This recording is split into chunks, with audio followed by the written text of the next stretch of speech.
Hey there, hi there, ho there. Testing, testing, 1, 2, 3. Testing, testing, 1, 2, 3. Testing, testing, 1, 2. Hey there, hi there, ho there. This is RHJunior, RHJunior, reality check, coming to you live over the internet through a series of tubes known as the Boob Tube of YouTube, bringing you another broadcast of my personal favorite little thing on the internet, little thing I like to call spleen squeezins.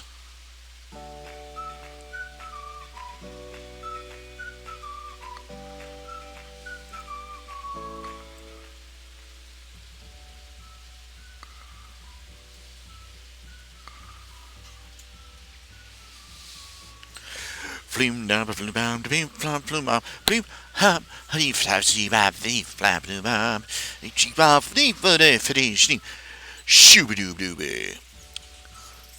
Yeah, I'm back again. It's me again, Margaret. It's time we got a live chicken and a weed eater and some peach preserves. We gonna have a good old time, Margaret. Oh, don't hang up on me, Margaret. Don't hang up on me, Margaret. Hey, hey, hey, hey, how y'all doing? How y'all doing? This is me. This is me doing my thing. All right, let's turn that off. We got the opening credits. We got the opening music.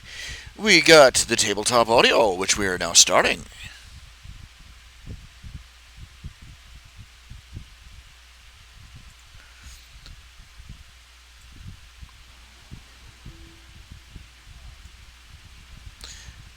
This is the ambiance from tabletop audio.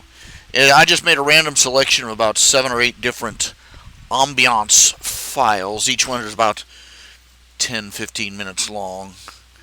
Not very long at all. I'm just put them on loop. Life is a highway. Okay, alright, let's see here. Just waiting for everybody to show up. Got the Foley board up and active. 1, 2, 3, 4, 5, 6, 7, 8, 9, 10, 11, 12. If you remember that, you are an old fart. Yes, you certainly are an old... Yeah, there you go.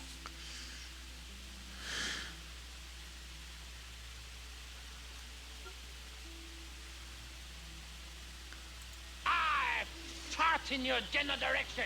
Your mother was a hamster, and your father smelt of elderberries.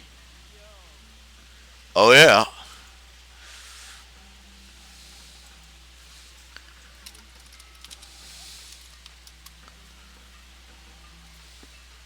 Oh, yeah. You know this was... I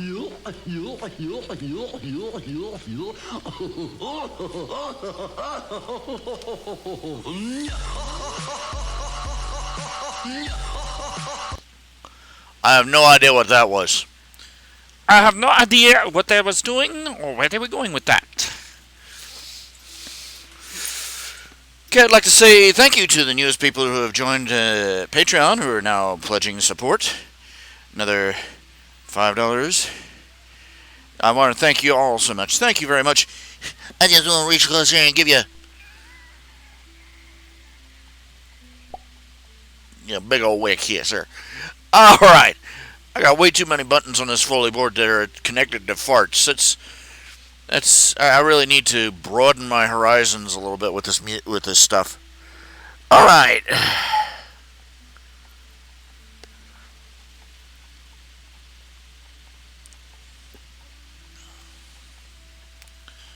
We got a lot of stuff here. Now, let's see here. How are we doing? Okay. Let's switch up the background a little bit. Turned off the header. And turn on the text. Well, no, I don't need to go potty yet. They're just those little red lines there. Those are my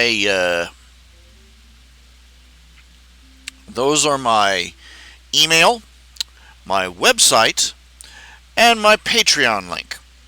They do not. Clicking on them won't work. Don't bother, because you'll have to type them in the search thing. Heavy, grueling task there for you. But that links them up if you want to check out my stuff. If you want to check out my stuff, you go from there. You get everything, pretty much. I should probably put up a link to Archive of Our Own on there too, just to help people find my fan fictions if they want to read the fan fictions.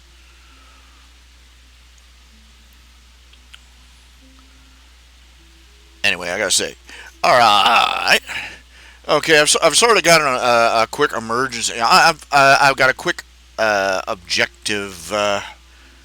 I've got a couple of quick objectives. I've got goals, hopeful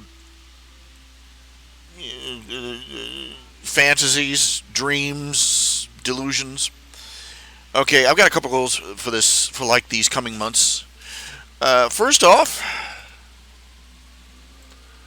I really would like to get more. Okay, I've gotten another person who has become a Patreon patron. Thank you very much. That makes it merry. Every little bit. It's and I would like to push that. I like to push that number up. I currently have just under 100 sponsors. I would like to push that up. I would like to double it. Because currently I have about 98 donors, 99 actually now, probably hovering around there. People keep joining and then unjoining, but and then joining back again later at a different amount. It makes it interesting to keep track of. But my goal is to either is to raise the average amount of pledges, and also to raise the number of pledgers. So that's agenda. One of my goals for the month of July. One of my goals for the month of July is to do that. Is to do either one of those two things. If I could do both, that would be fantabulous. But either one. If I could either double my readers or raise my donations, either one would put me finally in the black. Because currently, I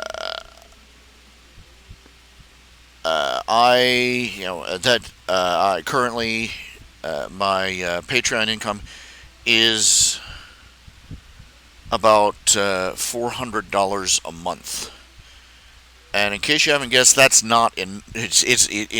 Every month is food, clothing, or shelter. Pick any two. Well, not food, but electricity, internet, housing.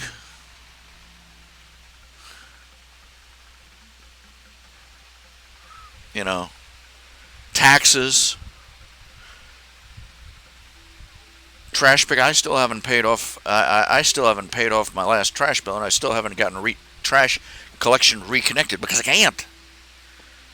I literally do not have enough. My ballpark estimate is that if I can get to the point where I'm making $1,000 a month, I will have just reached parity with all my bills and expenses and everything else.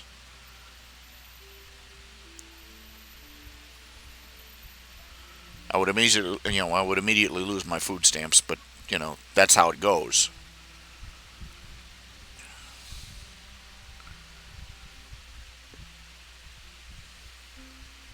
Two steps forward, two steps back. That's what the government calls helping. But that does bring me to my second, more immediate, more urgent goal, is that I really, really, really, really, really need to raise about $200. Because I have fallen drastically behind on my lot rent. And I need to, I haven't paid it this month yet. And I need to pay it. And I do not have $200 in the bank. After I've already paid off my electricity, my internet, my monthly IRS payment. That's monthly IRS payment for 2018's taxes, and well, you get the idea. Just there's nothing left. I have enough that I could maybe pay off the trash people. I wouldn't be able to get the trash service started again. I also had just enough to pay for the lawn to be mowed once this month. So at least I don't have to have to worry about disappearing into the jungle if it rains again. So, but so my objective is to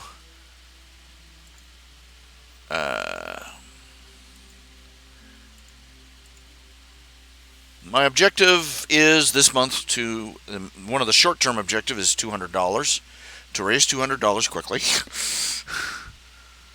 At least 200, just to give my landlord something.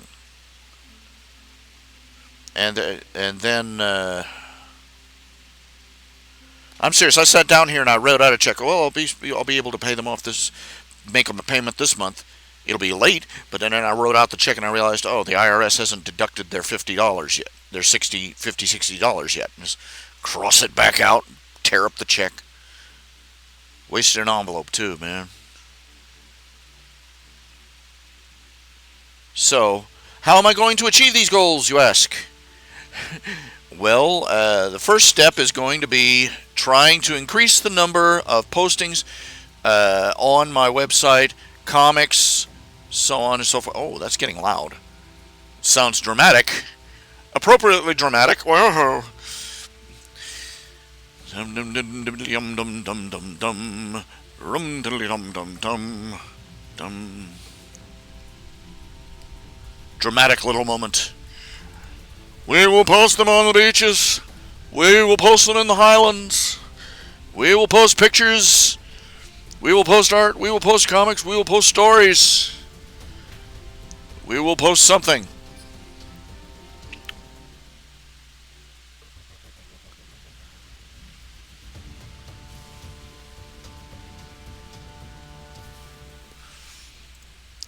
Okay, let me pull up my art program.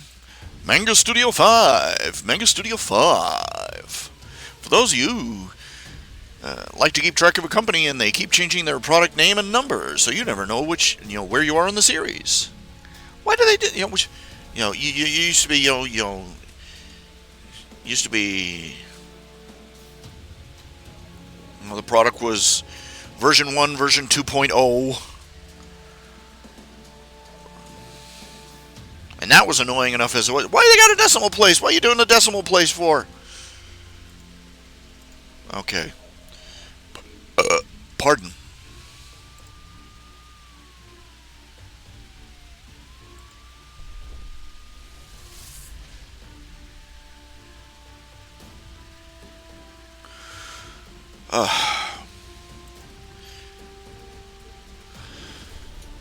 There's something very wrong when I open up the drawing board, start to do a drawing, and I have to draw a deep breath and brace myself to start. Something's gone very wrong with me.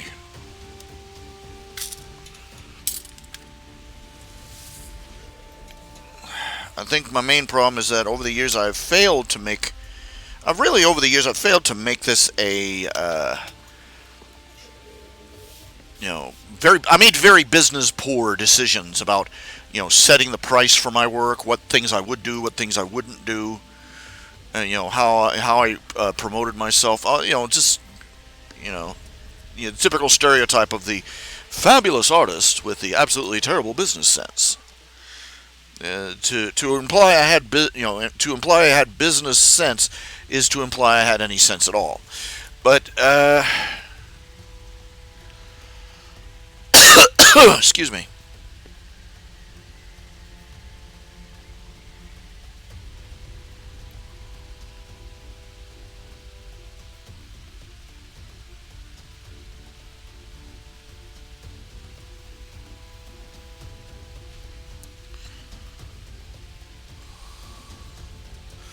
Okay, are you seeing this? No, I haven't window capture. There we go.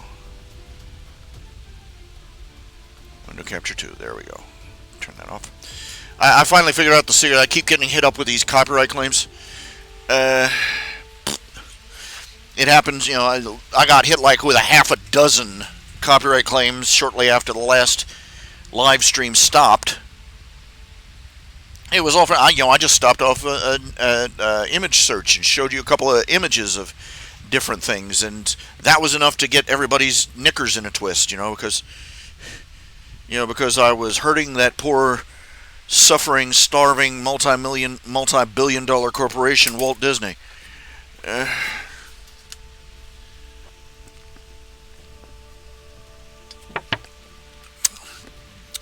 Something went very, very wrong when we invented the corporation system.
Here's a thought to ponder. We have had the technology that every single one of us could fly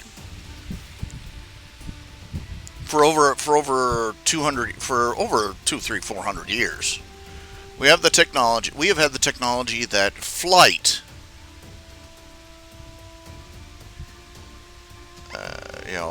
for heavier than aircraft, we have had the technology for flight ever since Orville and Wilbur. We have had lighter than air flight technology for even longer, for a couple hundred years more of that than that. And yet the only people who dominate the skies are multi-million-dollar companies and governments. We have millions, of square miles of real estate, of, so to speak, open, free space.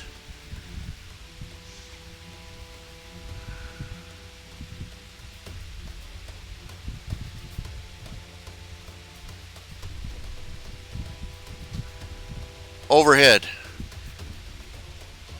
The sky could literally be ours. It could be anyone's. A bag of hot air and a basket. That's all you need. But we are literally chained to the earth by people who have anything but our best interest at heart.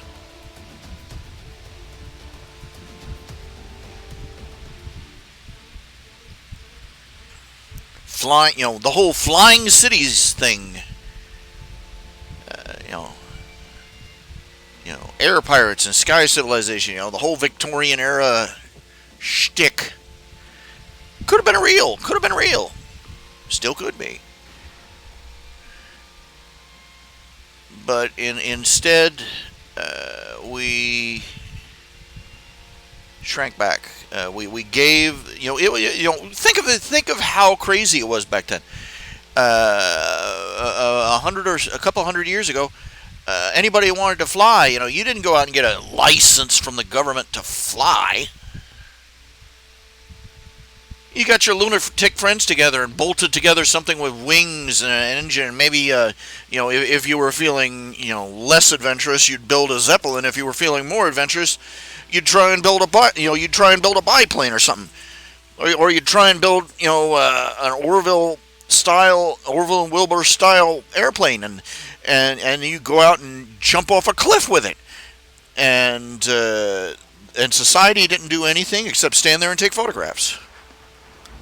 But now we live in an age where if you tried to do that today, they would invent half a dozen new government agencies to punish you with legislative fees and fines for being so audacious as to do something without the government's innate permission first.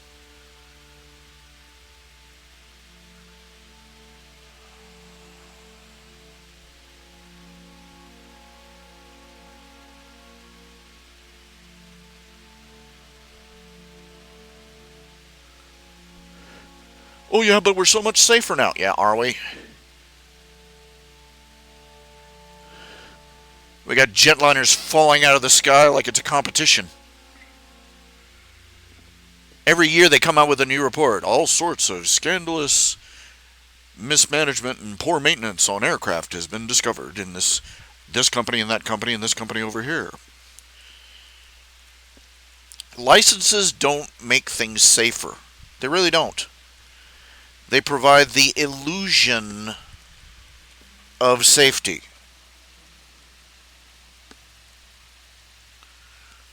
They provide the illusion that the government is better at making things safe than private interests are. The government doesn't have to. It's the same issue with the FDA and the EPA.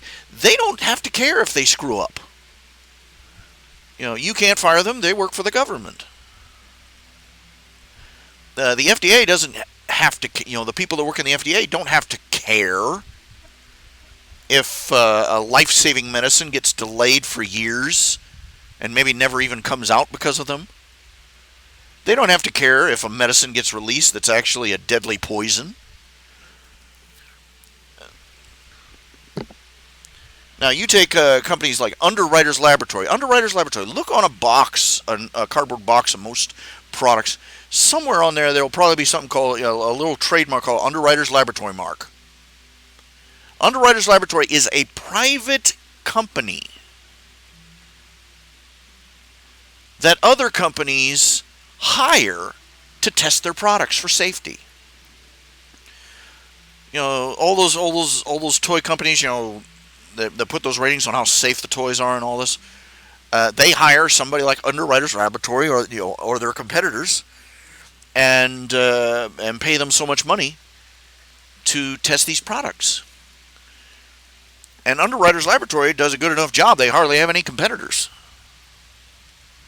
You can go into any store. It's not government legislation that makes those toys safe. It's Underwriters Laboratory. It's not the government's legislation that makes all those household appliances, not explode in your face. It's Underwriters Laboratory.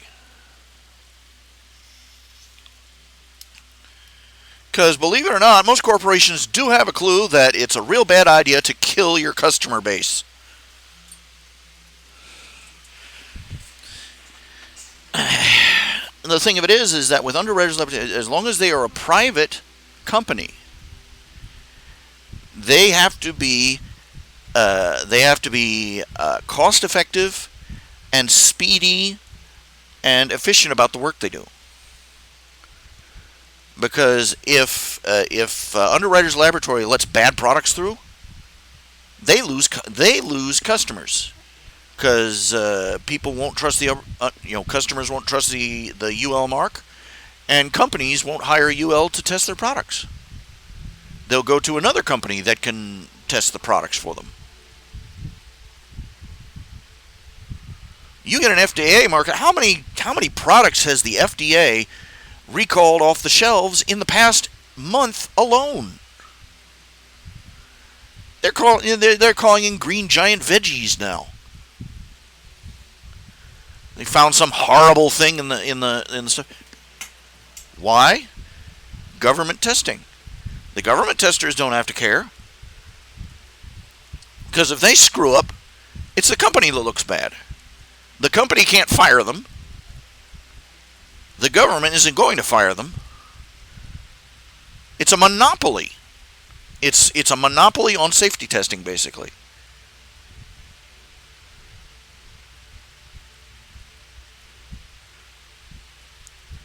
I'll tell you, I would have a very simple approach to most of the. If I was given absolute power, I wouldn't want to be president, because I would not want to have to deal with all those trained baboons running around in Congress. Look at what Trump has to deal with. He has to deal with that braying donkey AOC. The woman was audacious enough to go out and fake photographs at a fence someplace and pretend she was weeping over these poor children being caged like animals, blah blah blah blah. It was an empty parking lot. She staged the photo, and she made up the accusation that children in the center were being forced to drink from toilet water. And it's crazy, bat monkey poo crazy stuff. And we're supposed to take her serious because the bong water drinking idiots that elected her still support her. We have to actually listen to this horse-toothed mule. It's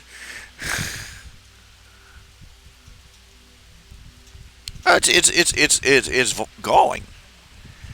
But anyway, backing up, if I was to be the elected supreme ruler of the nation, let's call it truthfully, I would have to, in order to accomplish anything large, meaningful, or lasting, you would have to be elected to the White House, to Congress, and put on the Supreme Court all at the same time, all by yourself. Either that or get your clones elected. But anyway, they if I was in charge of things,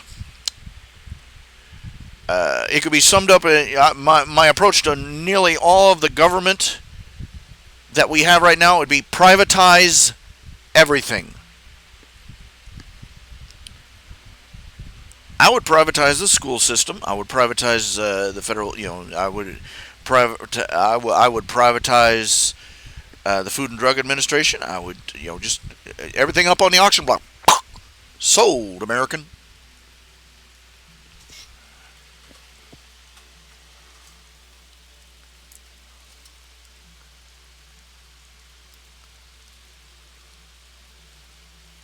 Because it's been demonstrated over and over. I had so many people coming on my commentary section.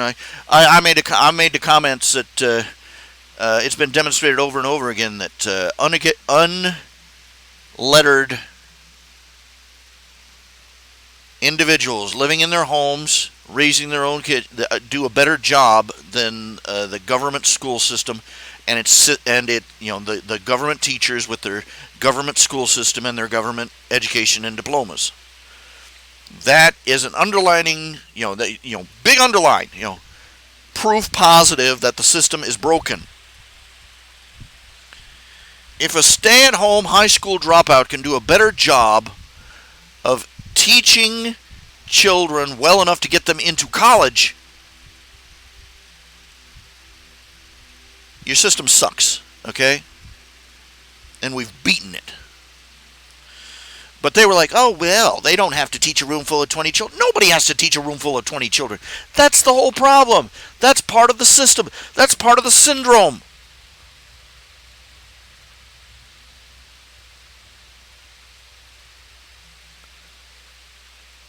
Stuffing 20 random children into a concrete block, having a teacher drone random facts at them and shuffling around like cattle from room to room while you slowly ruin their future. That's government education in a nutshell. And double bullshit, because back in the pioneer days, they had single women, they had single teachers, These one-room schoolhouses taught every grade level, from first grade to the final year of high school. And I have seen the tests that these kids took in these schools. I couldn't have passed one. And these weren't, like current event tests or any crap like that. These were tests on literature, on English grammar, on math, on college student, lettered college students have been shown to unable to pass these tests. Hell, I remember when in the 80s when it started coming out that the school teachers couldn't even pass their own tests. I remember one guy coming out. He was one of several. They caught him. It turned out he was illiterate. He literally did not know how to read, and he had been a teacher for like 15 years. Your government schooling sucks. Any government schooling sucks, but yours especially. You've just been marinating. You've been boiling like a frog in a pot in it so long, you don't know how bad it is. Oh. But we've been indoctrinated to praise teachers to the sky. Seriously, thank a teacher. If you know how to read, thank a teacher. No, because I know how to read, I thank Kermit the Frog and Bert and Ernie. I arrived at school already knowing how to read. Thank you very much. Just don't break your arm patting yourself on the back there, sister.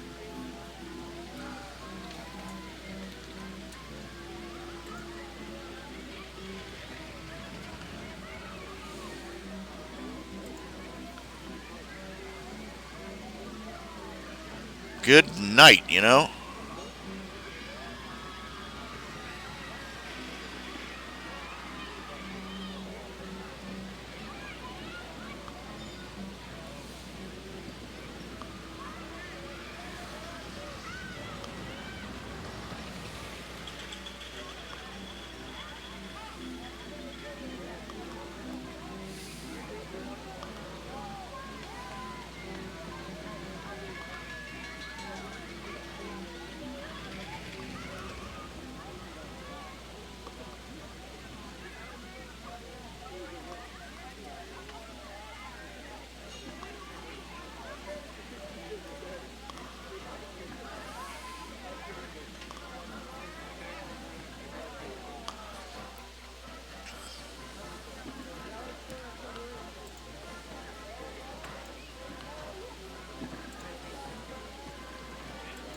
No.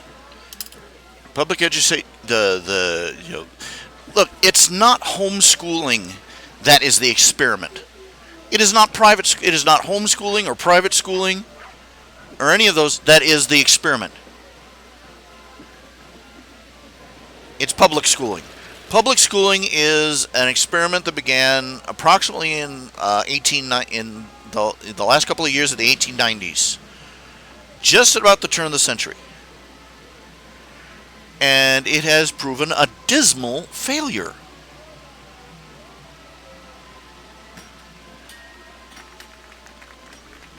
It lasted as long as it did because of countless thousands of teachers who didn't follow the recipe.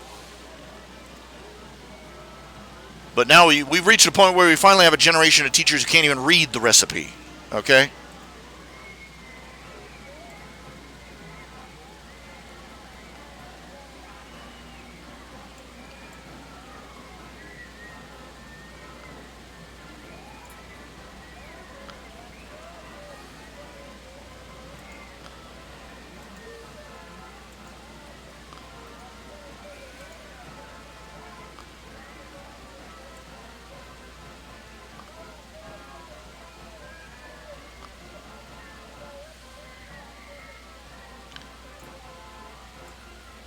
And listen to the kids in that background sound effect squealing and screaming.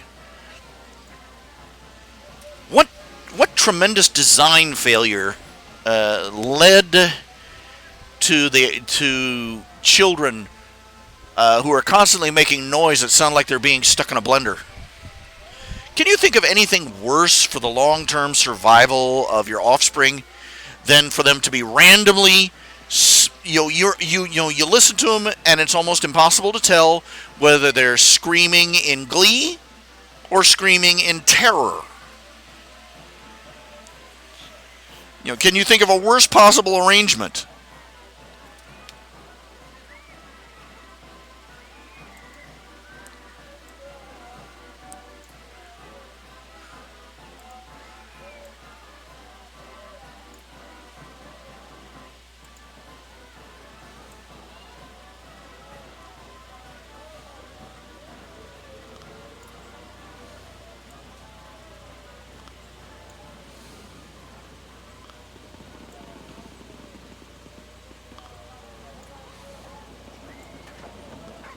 Worst possible idea.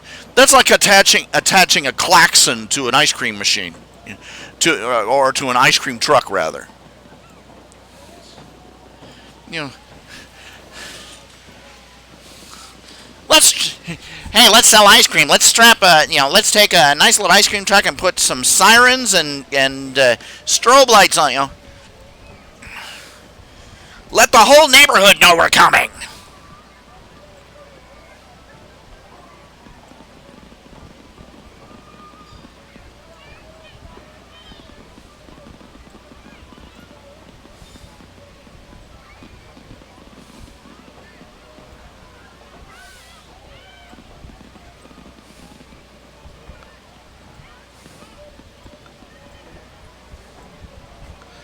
The more I draw this guy, the lumpier his hat gets.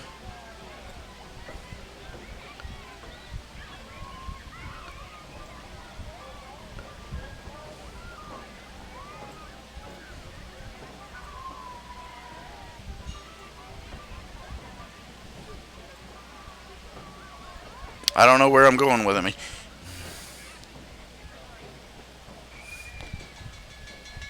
I'll admit it. This guy is for filler. He's the one when I can't think of anything else to do, I'll have him, have some weird cloud cuckoo lander thought. Post that. I just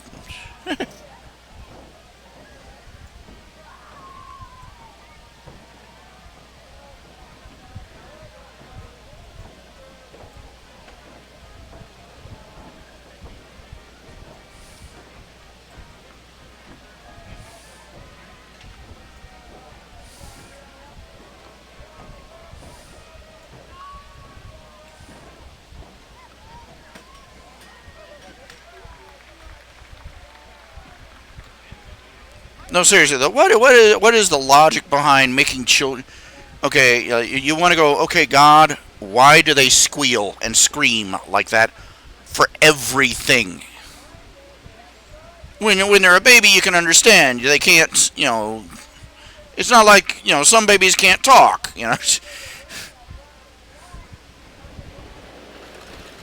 Excuse me, mother. Excuse me, father, but I seem to have discovered something wet and unpleasant in my drawers. Perhaps you could fetch the bag of Pampers and correct this situation? No, but, they get 3, 4, 5, 6, 10, 12. In the case of girls, they keep doing it until they're in their 30s. Oh, deny it if you can. Deny it if you can, ladies. She got an engagement ring! Eee!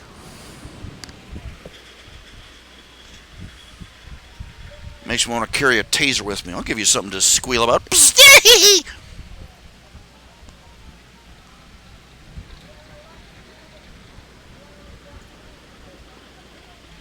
Maybe the idea is that the children squealing and shrieking would scare off the dingoes before they caused any trouble.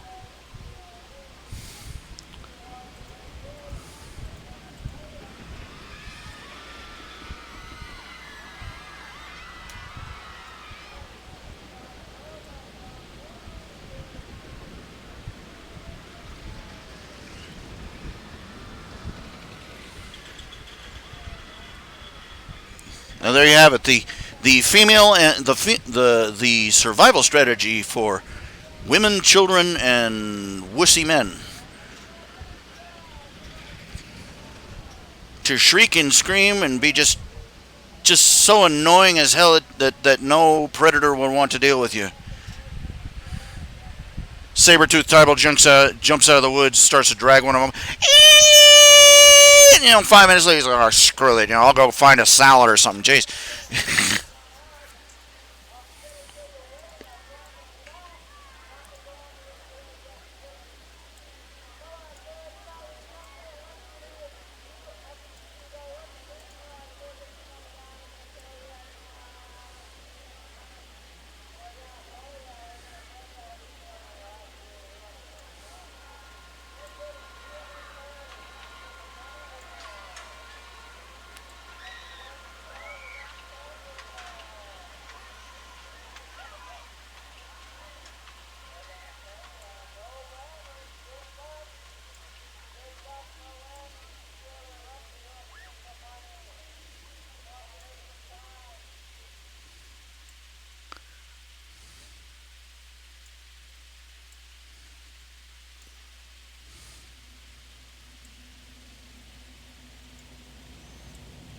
It's a form of birth control. Some cave woman spends 15 minutes with the screaming cave children from next door. She comes home. Her husband's like, hey, baby. And she's like, Don't touch me! You're not saddling me with a bunch of those!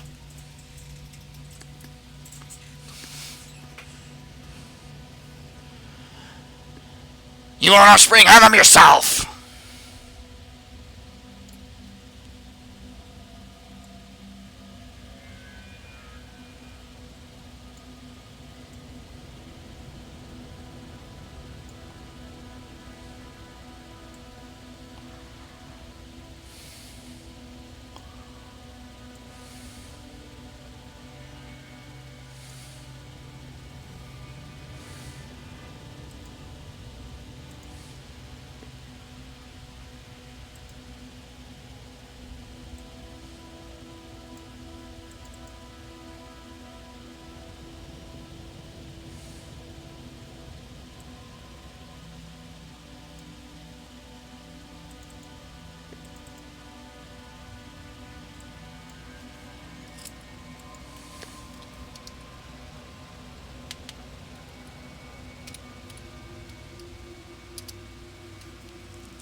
have you ever heard of how many of you have you ever heard of the show Mob Psycho 100? Mob Psycho 100. It's apparently made by the same guys that make by the same guy that makes One Punch Man. And the idea is the main protagonist is about I can't remember his name, but the idea is that in his world there are all sorts of people with psychic powers, right? And this main protagonist has a psychic power rating of 100. He is literally the most powerful psychic in the world. He's just a kid, but his entire life revolves around never ever using his powers for anything. It's like a flip side of One Punch Man. They both reflect the same sort of Eastern Zen mysticism, the Eastern philosophy attitude. To somebody from the West, both of these characters, One Punch Man and Mob Psycho 100, they represent failed thinking. Western society, we are given a diet of striving to achieve. And also the idea of, with great power comes great responsibility. But these characters, Mob Psycho 100 and One Punch Man, they both reflect an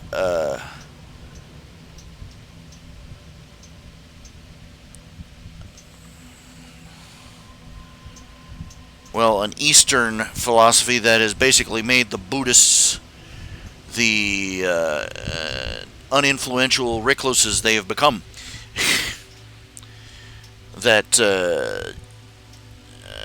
that achievement is pointless, and that the highest accomplishment is to do nothing.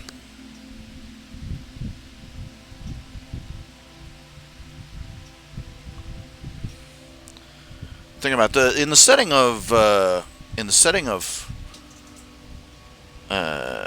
One Punch Man.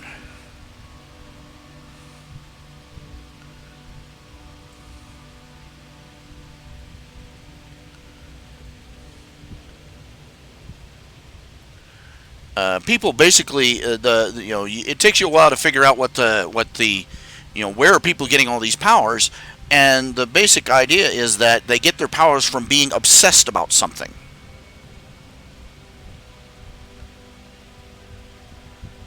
They become motivated. Their motivation, their focus.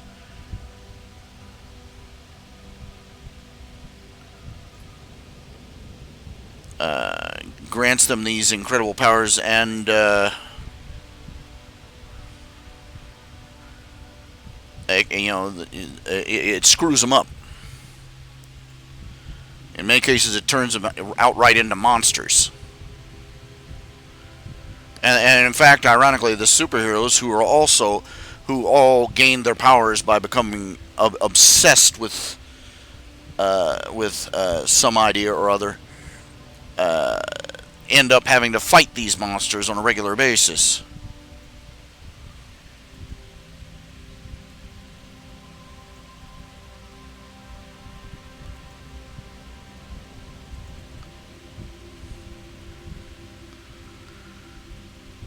Saitama, One Punch Man.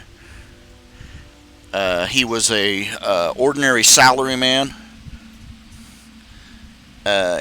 He became obsessed with becoming the most powerful hero ever, and just simply by focusing on it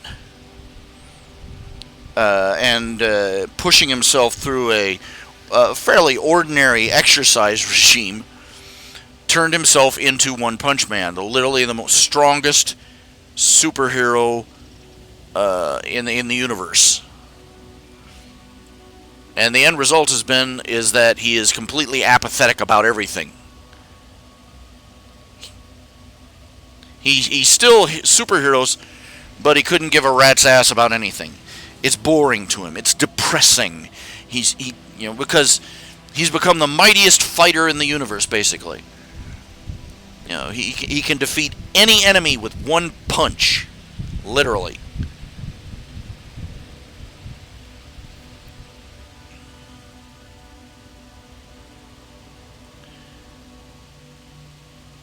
And he's been so obsessed with finding a worthy challenge, he no longer has anything that can challenge him. So he's become bored and depressed, and spends all his time moping that he hasn't had a worthy battle.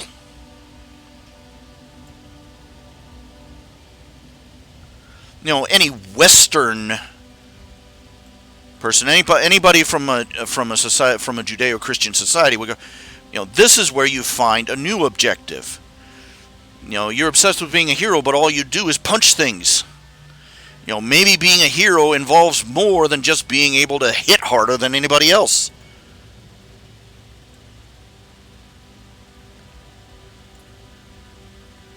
And yes, he does do rescues and things like that, but it's all coincidental to his search for a really good fight.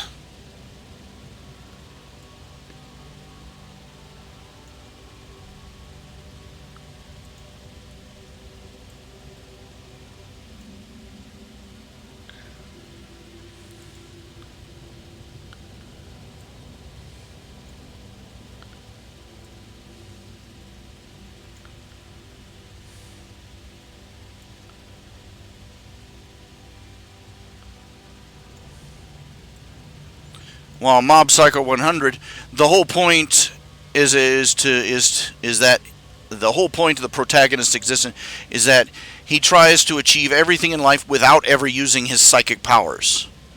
Not because he feels guilty about using them or anything. He just doesn't want to use, he's been given an incredible tool. He has telekinesis and, mind reading powers and all these other, psychic powers, at a level that no other human being in the world has achieved. And he refuses. That's like being handed a shovel and saying, "No thanks, I'll dig this mile-long ditch with my hands."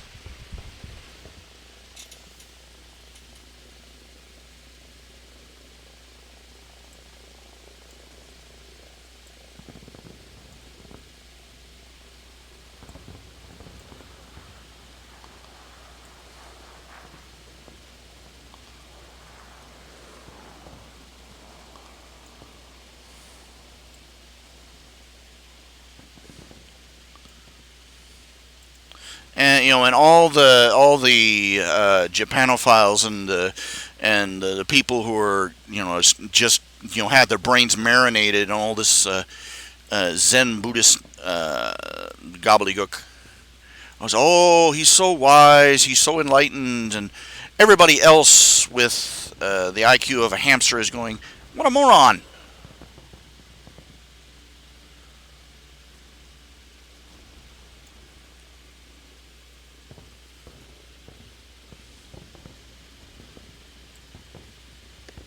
And yes, that was insulting. Welcome to my world.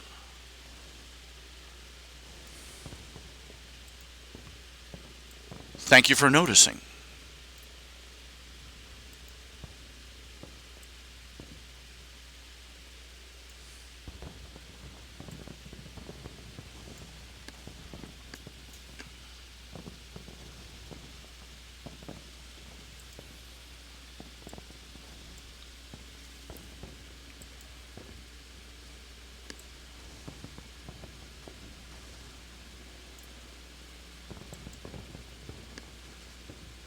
I didn't pick my religion and my personal beliefs and my philosophy out of a hat, okay? I actually believe them. I believe them to be better than anything else out there. You'll pardon me if I actually speak and think as if I thought that. I also believe that there are certain beliefs that are mutually exclusive.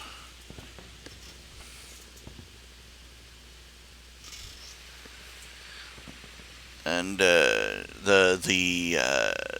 bootstrapping philosophy of pretty much every other religious outlook on of every other religious outlook on the planet is incompatible with Christianity. In a nutshell.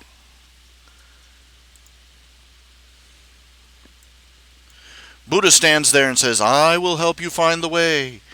Jesus says, "I am the way." Welcome to the world of difference. The Eastern philosophy. The world is full of starving people. We should just educate ourselves till we're not hungry.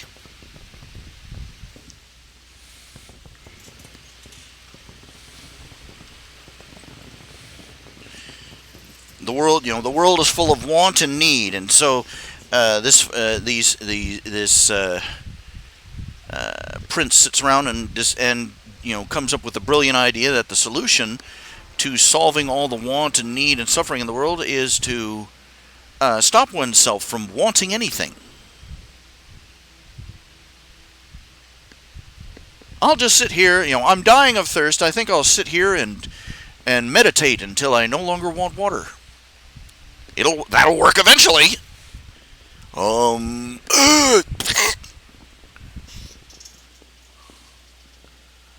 He's so enlightened.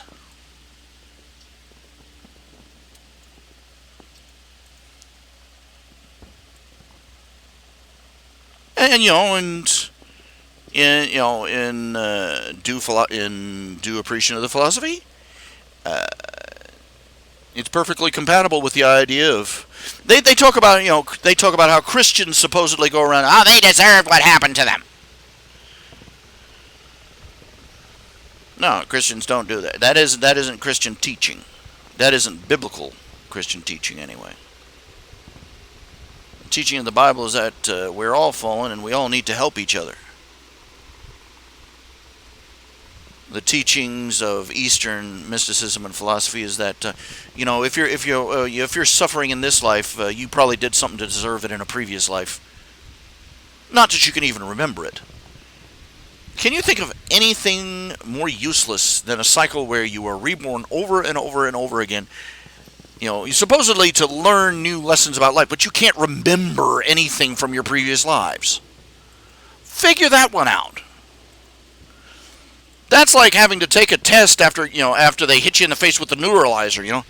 Okay, welcome to the Men in Black. Men in Black, you're going to take this algebra test. And you take it. I passed, and they hit you with a neuralizer and say, welcome to the Men in Black. You're going to take this math test.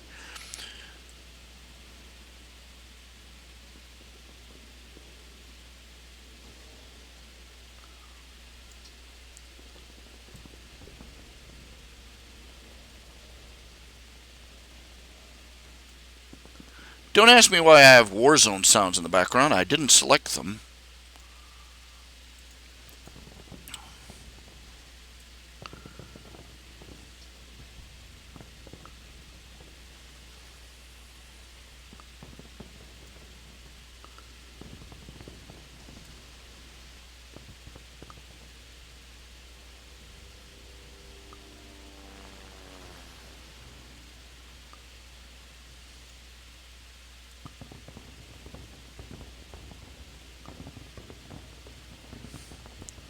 Now, Christianity tells you to let go of worldly things. No.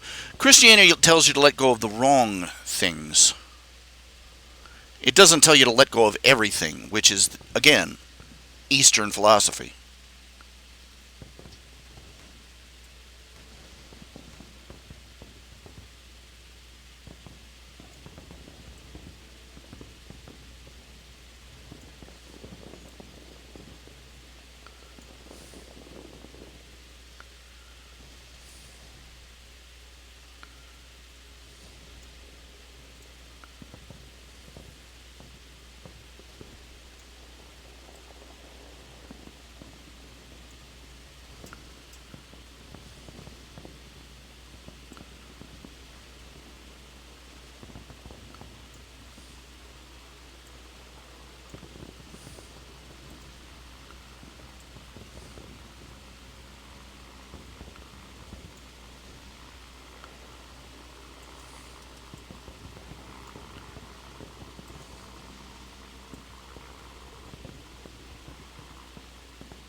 Okay, let's see here. All right, let's see here. Is there anybody out there? Anyone who feels the same? Anyone who feels my pain? I don't know. No, just.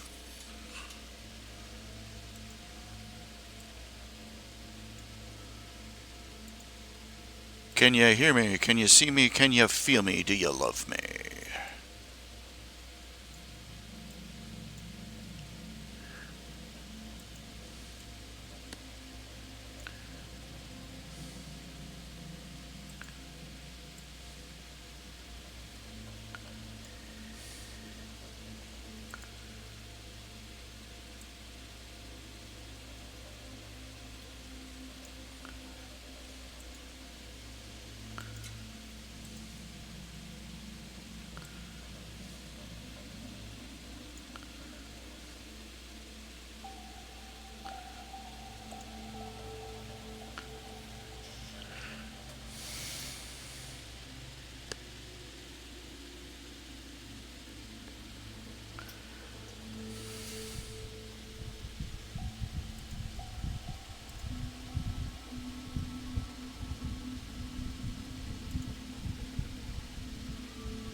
La la la la la la la la la la la la la la. Okay.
Okay, and that makes another nip and tuck strip.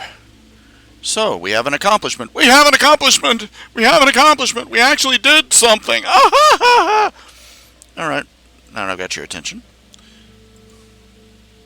Are you excited? I know I'm excited. I'm all of Twitter. Give me a moment while I load this up.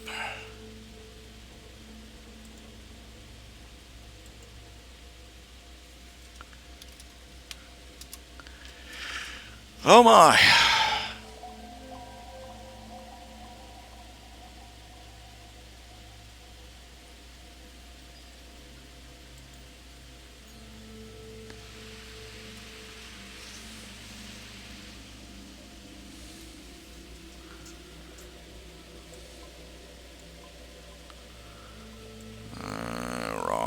Wrong thing. New post.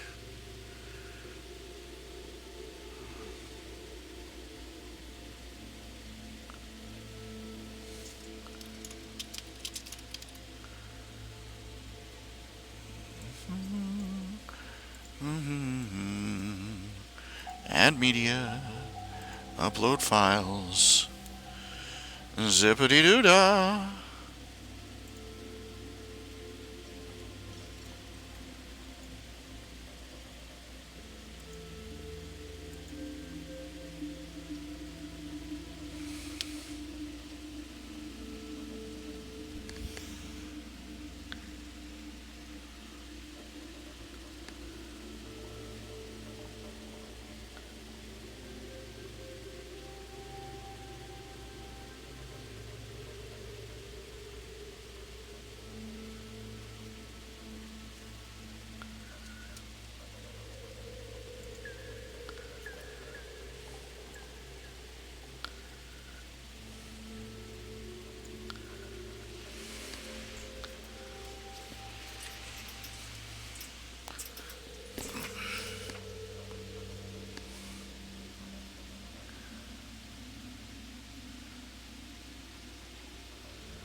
Oh my.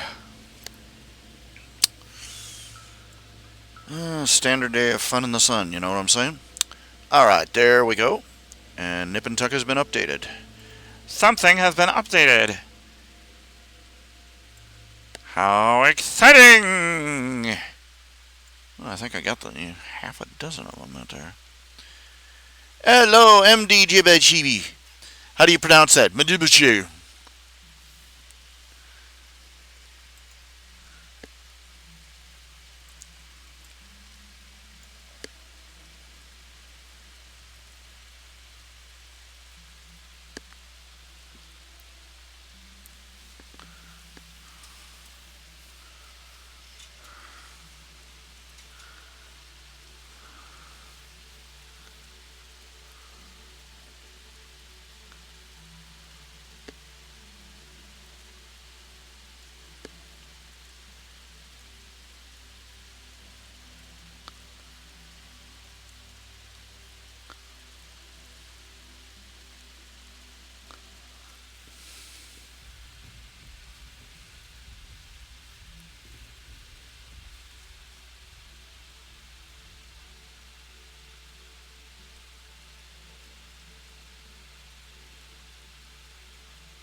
How's it going?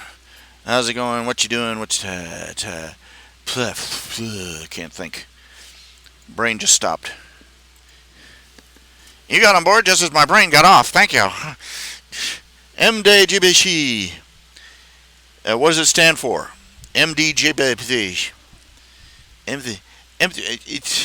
It's a tongue twister. Okay. MDBJC. What does it stand for?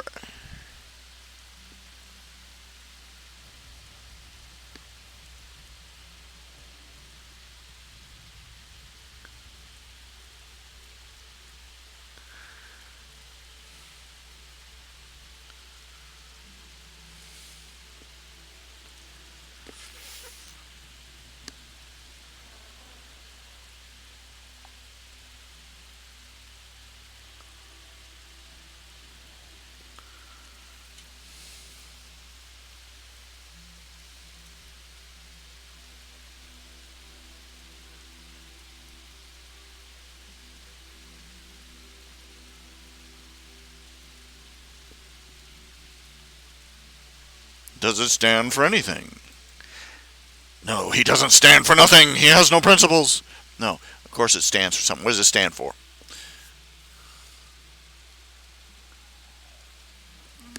Can you hear me okay over this? Let's see. There's two people in here, me and you. I'm talking. You're not. Can we fix that?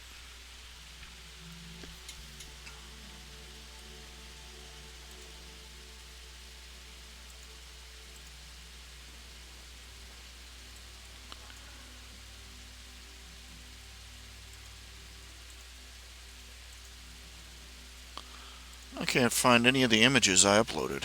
Where are they? I stuck a bunch of images in here. Window capture 2, animated background. There's that one, and there's that one, there's that one, there's that one. Yay, let's go with that one. Okay.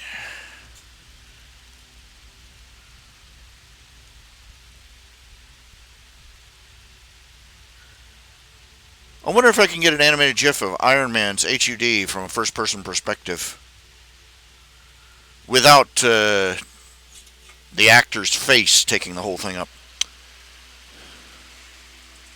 You know, the funny thing is about Iron Man. What's his name? What's the name of the actor that played him? I can't remember the name of the actor. The name in Hollywood all these years. You know, they played him up. He comes back to America. There's something I want more than anything right now. And she's like, oh, no. And he's like, we're going to Burger King and an American-style burger. The thing of it is he was talking about, you know, elsewhere he said it in he basically attributed he credited Burger King with him going straight, you know, getting himself cleaned up. And he was high one day. He was strung out on whatever he'd been smoking or snorting. And he went into a Burger King, ordered himself a Whopper. He said it was the nastiest thing he'd ever eaten. And it depressed him so much that he made an oath right then and there to clean up his life. And here they have him. They're portraying him as this Burger King junkie. I bet he was sitting there reading the script and just, I hate you all.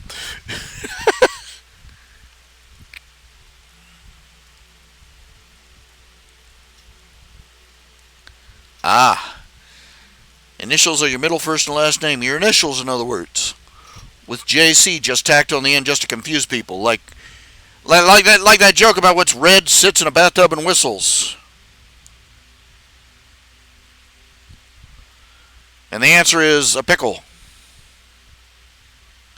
You're like, a pickle isn't red. It is if you paint it. Pickles don't sit in the bathtub. Well, if you put them in there, they do. Well, what about the whistling? Well, that was thrown in just to confuse you. All right. I was saying earlier, I was saying earlier, to an empty channel, I have some long-term goals, and I have some expansive goals and some short-term, immediate, urgent goals. My expansive goals for July are to, one, get a bigger audience, get more people as Patreon patrons, and increase my average Patreon pledge from that. Towards those ends, in my best effort to accomplish those goals is to increase my posting rate. I just posted a new nip and tuck, so it's a start. Those are my broader goals for the month of July and probably August, and probably forever. But my more immediate goal is that I really, really, really need to pull in a couple $100 by the end of this month. Actually, what I need to do is pull in about twice that. But the emergency, I have not paid my monthly lot rent yet. I'm already behind. I sent them $100 last month, and that is less than half of what I'm supposed to send them. And I'm already behind by several months. You see, right now, my Patreon pledges, which is basically my income, my whole income, not counting things like food stamps, is only about $400, which is a little less than half what I actually need. So, if I can get that up to, I have 98 sponsors, and again, I want to thank everybody who is a sponsor. Thank you so much. I will try and keep doing better by you as the days go by. And but the thing of it is, the average pledge is about $5 a month. So 98 multiplied by 5, you get about $450. After fees, it comes to about $400.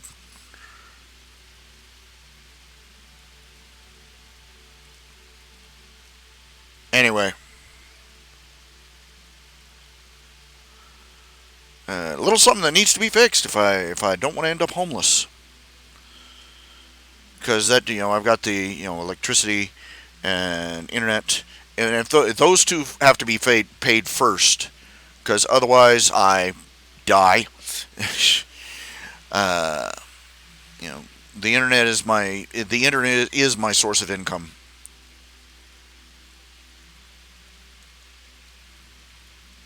And then there's back taxes, back lot rent, current lot rent, trash pickup. I still have to pay that. I haven't even paid them off yet, and I still haven't gotten the service reconnected, which is going to cost me another huge lump sum that I do not have. I've got to keep the lawn cut down to a civilized level, or I get in all sorts of trouble with the groundskeeper, the custodian, whatever. And about a mountain of repairs that need to be done to this place before the roof falls in, or the wiring shorts out and kills me or something. Just stuff. If I can get it up to $1,000 a month, that will just about patch over all the holes and let me start actually catching up on stuff. So that's my objective for this month, and the only way I can seem to influence it is by posting more often, by doing more live streams more often, by doing more comics more often, by doing more fan fiction stories more often, because I've had several people tell me that they donate, they just, why aren't you posting some stories and stuff? Come on, we'll throw a little cash in. So, that's my life story. How's yours? Oh, by the way, J. Riley McCool, the lady that whose story currently occupies the front page of my website. It's a sad state of affairs. She went from living in a trailer, an actual trailer behind her truck, to now she's living in a tent because she had no other place to take the trailer after they threw her off the lot. They threw her off the lot because she let a person passing through, probably a vagrant, use the bathroom in her trailer. And that is strictly against the rules. And apparently, the woman that owns the property is a copper-plated bitch. It just basically treats everybody, all these people, these people that are staying on land. She takes them for money and treats them like crap and accuses them of everything at any opportunity because she figures they'll leave their stuff and she'll confiscate it. Well, Jay Riley managed to get her trailer hauled away and stuck into a long-term one of those renta,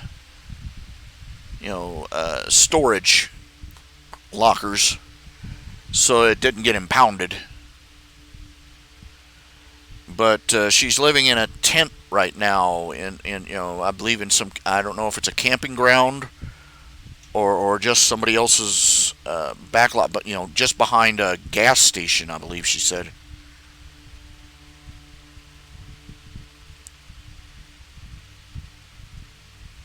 This woman, she's eccentric. She wears funny hats in public.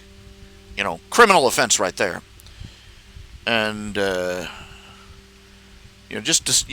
obviously she's a little eccentric, but or maybe a lot eccentric, but she's also diligent enough. She works for a living. She drives a forklift for a warehouse, and the bosses were ready to fire her to boot because she had to call in. They were evicting her, and she had to call into work just so she could arrange everything, and not lose her property, to this harpy. And they inform she's got if she gets 3 strikes in a year, she can be fired.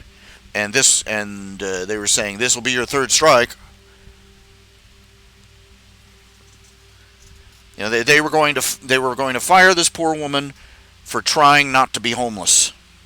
What does that tell you about the world? She's stuck in she's living in a tent. She's lost her pet cat to boot. The thing ran off on her.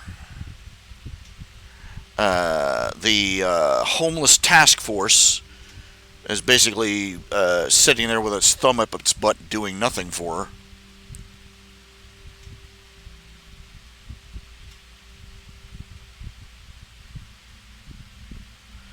And according to the law where she lives, she can't stay in a camper outside of a park unless she owns the land it's on. Because apparently the state thinks it's better if she sleeps outside, among the squirrels and using the trees for shelter.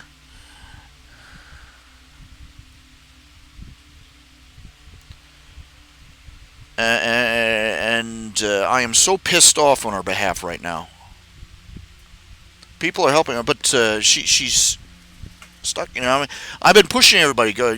I've got a link on my front page. Down at the bottom of the comic I've posted on the front page is a big bold letter Patreon page. That's a link to her Patreon page.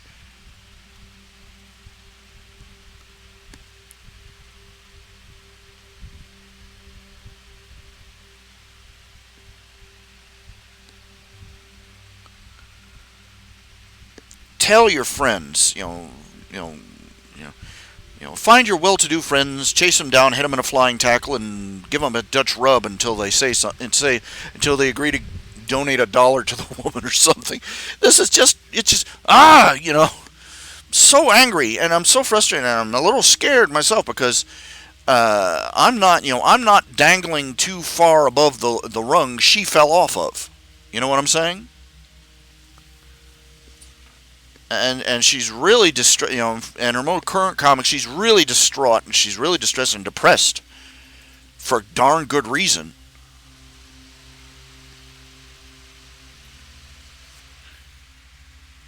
And I've had people, oh, we're probably not getting the whole story. No, we're not probably not getting the whole story. Of course, we're not getting the whole story. We're not getting every side of the story. And she's probably, she's probably so weird she freaks people out and they don't want to help her. Yeah, there you go.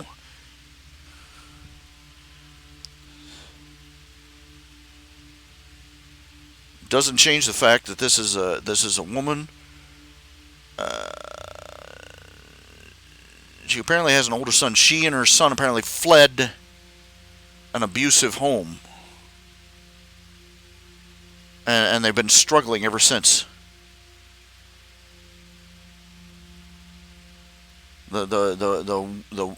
She tries to work for a living. She tries to and in the area she lives in, it's apparently got its leftist head so far up its own leftist ass it can taste its own back teeth.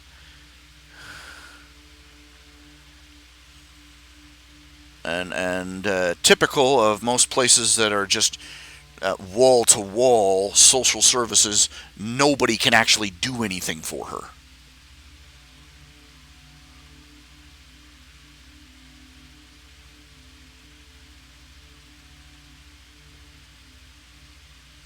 Please, in the name of Jesus, I'm begging you, for the sake of this poor woman, I can't do anything for her. I'm pushing it by just giving her I have just a pittance donation that I make to her. I'm one of those $5 donors. But all I can do is try and spread the word. This is a fellow web cartoonist. She is getting screwed royally by life and by bureaucracy. And the social institutions that are supposed to be helping her are just lying around doing nothing except treading water, and every day it's a new blow to her. Something else happens. Something else gets lost. Something else goes wrong for her, and it's just not right. I have never met the woman in person.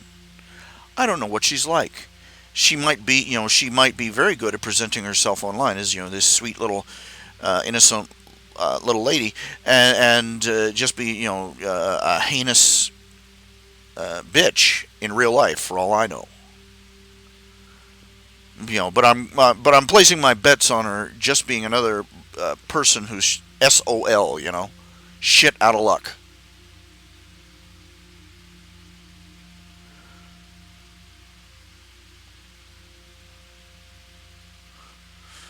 Well, it makes me really. She's tried to. She's not apparently not a Christian or practicing Christian at the very least, because she's not a Christian. I'm guessing because one of the things she went to, she tried to go to the Catholic Church. Not for charity or help. She went in there. She just wanted to go into the building to get out of the weather during the services, and the priest threw her out because he didn't want her to disturb the worshipers that were there. The love and compassion of the Pope. There apparently wasn't a photo op for the high priest there. Don't expect me to put any praise on the Catholic Church.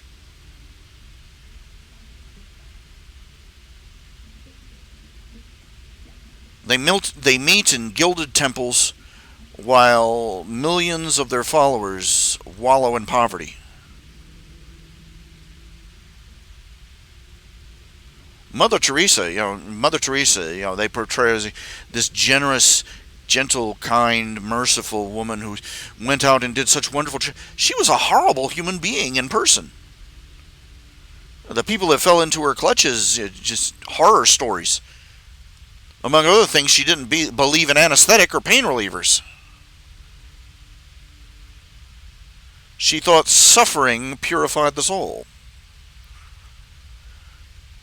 She was constantly ringing people up for cash, and the cash was just disappearing someplace. Up the pipe into the church. And yet, no matter how much money she got, there never seemed to be enough for the poor people, And if you tried to donate actual material goods, like, say, blankets, she basically, just turned into hell on wheels on you. She was a horrible person. But she's portrayed, because she was a Catholic nun.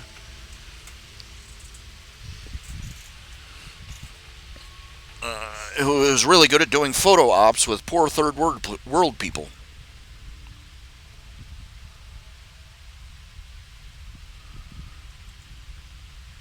AKA a terrible human being.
Now let's see.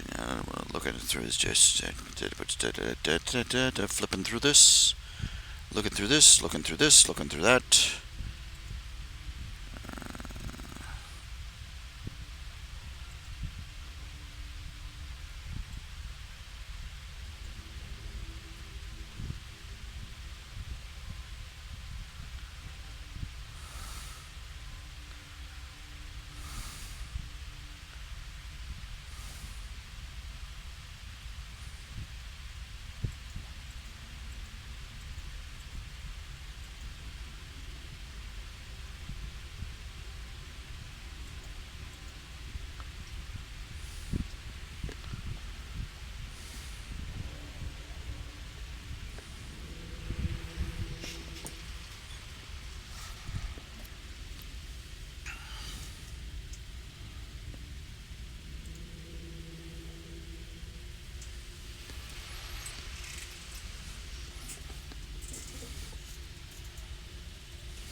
Please, just pass the word on about this poor lady. All right, that's all I'm asking. I don't know how many people are actually going to watch this. You know how many thumbs up I have on these videos? None. I look back through the list of all the videos I have. 0 thumbs up, 0 thumbs down, 0 just blah blah blah blah blah blah blah blah. Okay, please. Do me a favor. Let's mess up their Let's mess up the YouTube algorithms, people. Screw them up. Hit the thumbs up on these videos. Hit the thumbs up on all the videos. Hit the subscribe and hit the bell. Hit the ding-a-ling. Let you know when I'm posting something new. There you go. Yay. Freak people out. Why the hell is this lunatic suddenly popular?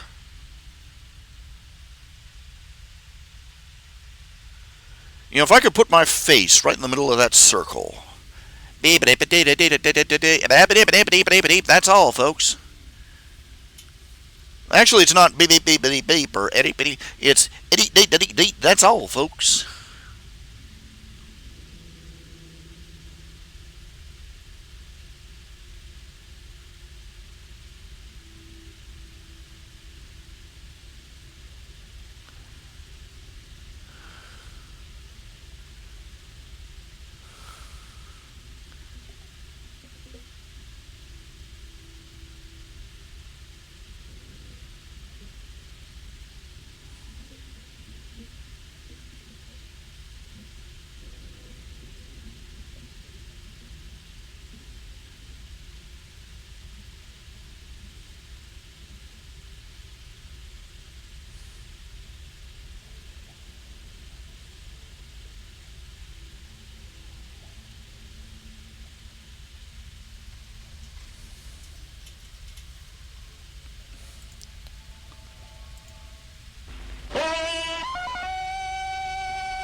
Him Tarzan have beans with roast monkey.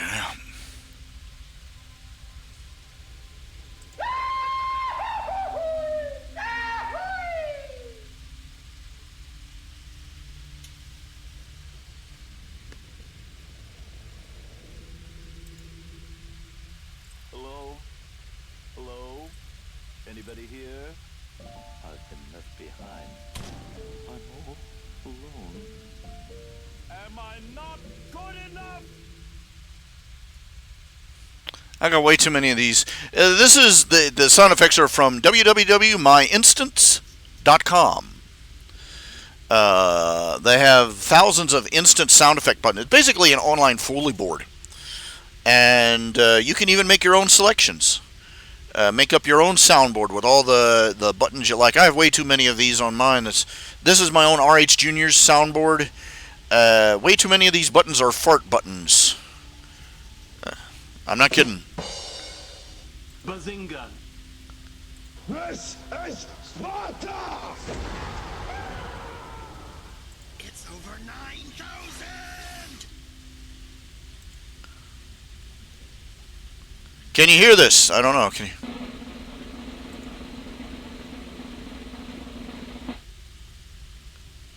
Yep.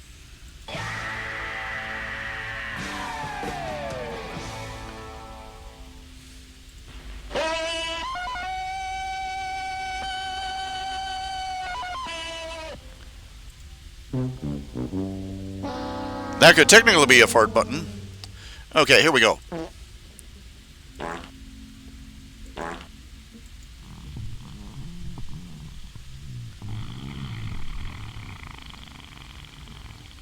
Good Lord Almighty.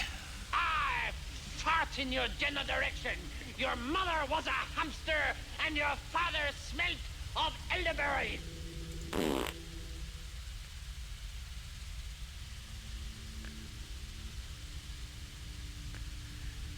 Hey, Darth Vader, breathe in deep.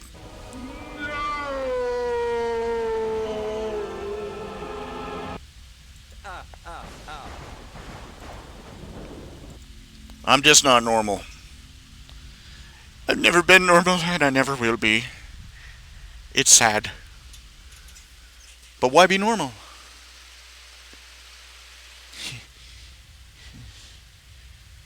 I'm descended from somebody named Abby. Abby Normal.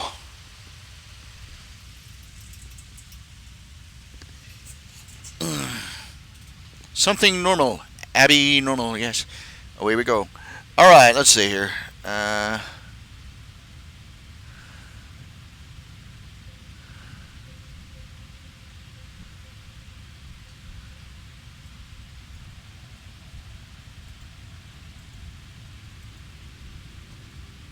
For some reason, I keep getting these notice of updates to a particular fanfiction. Why would anybody think that I would want to read a fanfiction based on the West Wing? That's tragically depressing, you know. The knowledge that there are fanfictions out there based on the West Wing. I know that's the fantasy of my life.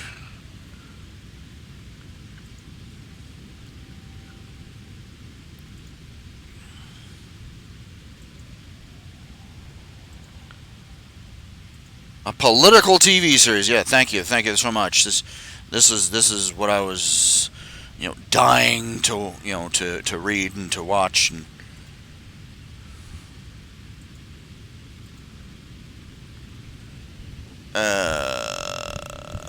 I keep trying to persuade the people who are reading my fan fictions to, just sort of shuffle over to my website and, maybe drop something in the hat. I don't know how successful I am, though.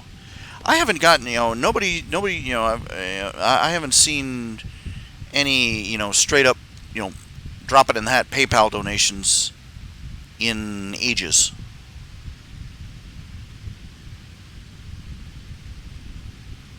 It's kind of sad. Makes me feel. It make me feel like a sad panda.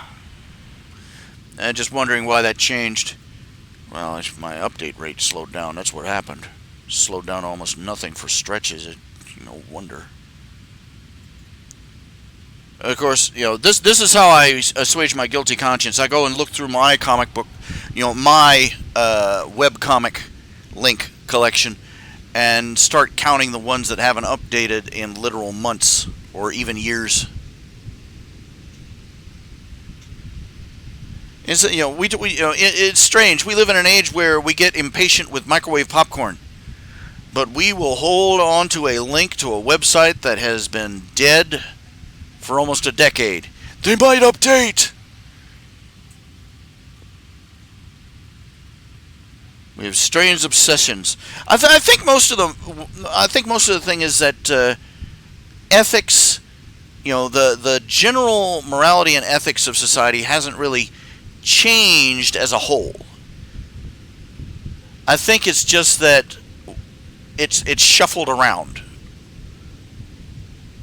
Well, like hemlines on dresses. We went from everybody talks how women back in the day, they wore dresses that went all the way down to the floor. You didn't even see their ankles, and yet at the same time they had windows up top where you could see their boobs almost the way down to their navels. They had the décolletage. It was almost literally down to their nipples.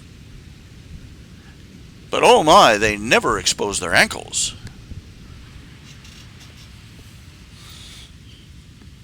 And yet nowadays, women, they wear shirts that go all the way up to their neck and skirts that go all the way up to their butt. Figure that one out. We've shuffled the clothing. We've shuffled the cloth distribution is basically what I'm saying. The sexual wars, more specifically, we used to be we were much more adamant in our society about monogamy. Restraining ourselves from sex until after marriage.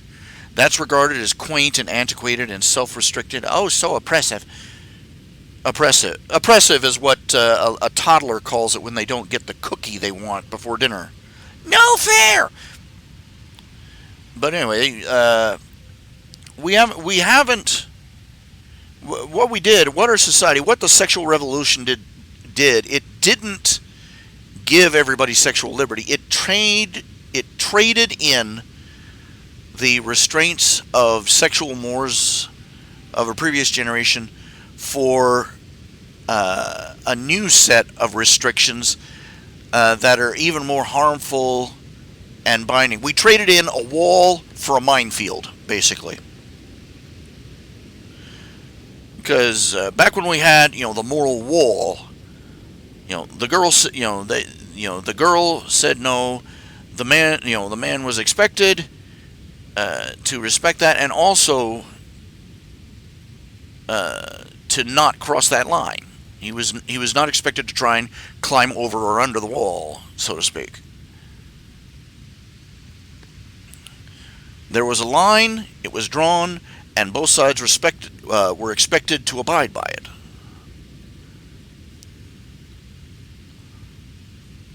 A moral wall. But now we got a society where you can have sex whenever you want, if you can navigate all the booby traps, pun intended, and minefields and mortar rounds and everything else that's waiting for you if you try. Like women that try to entrap men into being fathers, venereal disease, all these different rules about what qualifies as consent, and consent to sexual intercourse changes literally from judicial district to judicial district.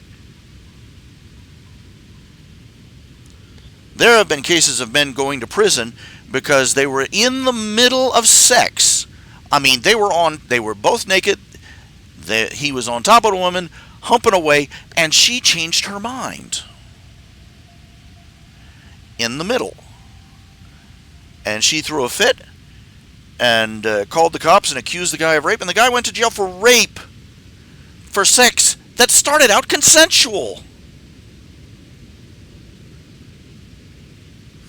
And they literally actually had a precedent where you had to wait 15 seconds after getting sexual consent for the woman to change her mind, and if she changed her mind in that time, then you had, yeah, well, tough luck for you.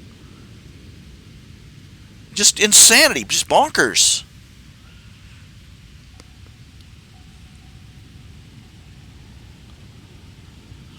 And there are 1,000 ways a woman, the whether you get whether you're merely flirting or whether you get accused of sexual harassment depends on how much money you have and whether the chick thinks you're ugly. And that's considered a legal, precedent, and that's considered common sanity in legal terms. It's crazy, and you consider it like, and you look at S&M, sadomasochism, bondage, and fetishes like that. You read up on it. We've thrown off all our inhibitions, and then they have a list of rules of how you're supposed to engage in bondage sex with somebody, and all these. Okay, do you have your safe word? And do you have your emergency backup? And do you have this and that and this and that and all these different little rules that you're supposed to follow to engage in this wild, free, sexually liberated, kinky sex. And if you don't follow all of them, they despise, they put you, behold the monster who didn't abide by the safe word.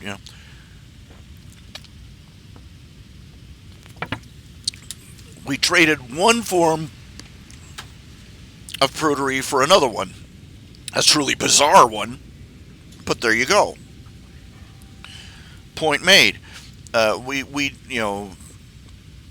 overall moral decline of society is marked more by the fact that the terrain, the elevation, the random elevations change without notice. Well, mountains suddenly become valleys without warning.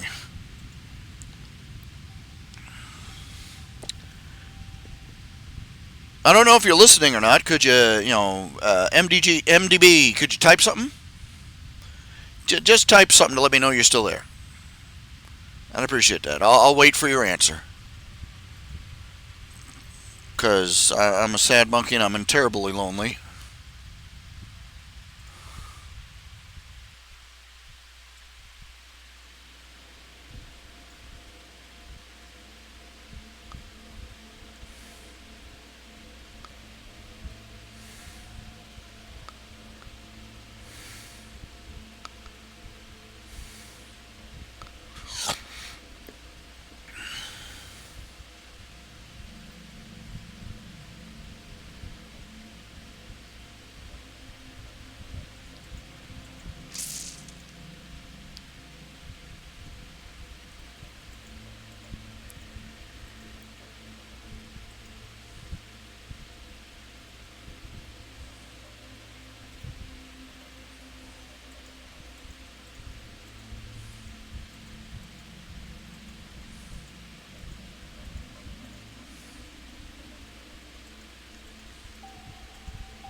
Oh my, oh my, oh my, oh my. Oh, seriously, could you say something? Because, I just want to confirm that you didn't, die of a heart attack at the keyboard or anything, because that'd be awkward.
Okay.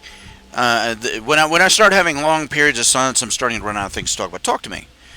Tell me what you like. Tell me what you'd like to think about. Tell me and ask me questions, and I'll tell you no lies. Ask me something. Ask me anything. I don't care. Uh, Say, Ralph, you roguishly handsome devil. What are you planning for the rest of the day? I don't know. I don't know nothing. I have too many. Just I'm sitting here spinning in circles.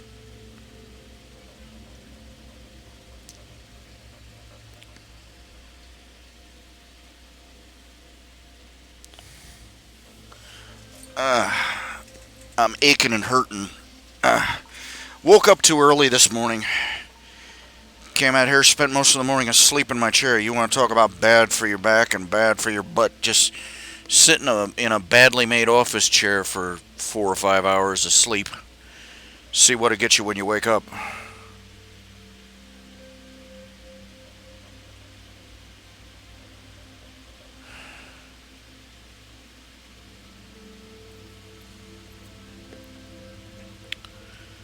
I was feeling so energetic yesterday. I was feeling so energetic, and I think I used up that steam by getting up too early this morning. I got up at 6, and for me that's too early because I got to bed just a little after midnight, especially.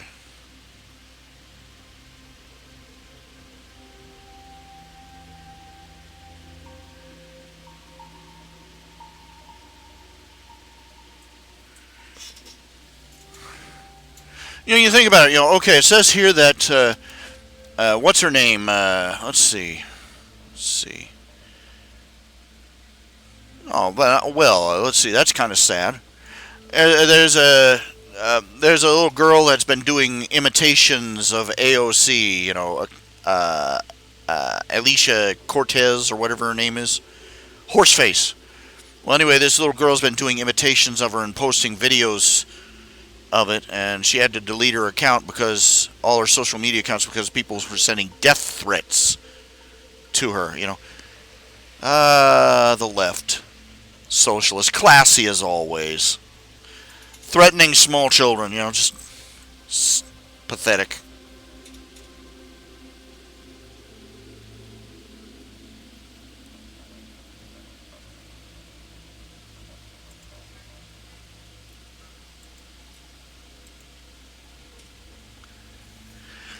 Oh my. Oh my, oh my, oh my, oh my, oh my.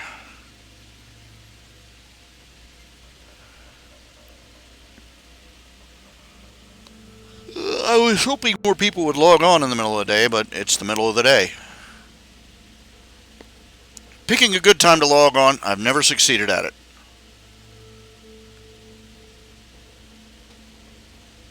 So I think the most people I've ever had in channel at once was 10.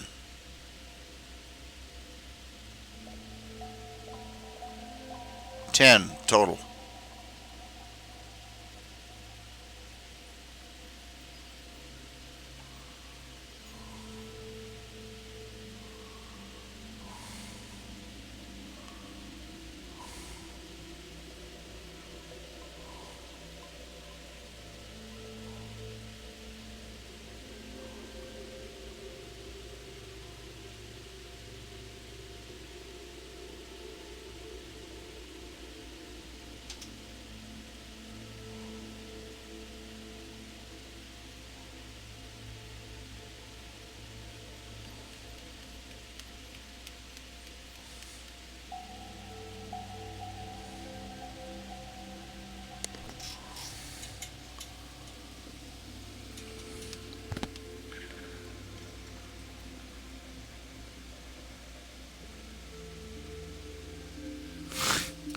Don't ask me why I just thought of this. I was just thinking it is Beavis and Butthead of all things.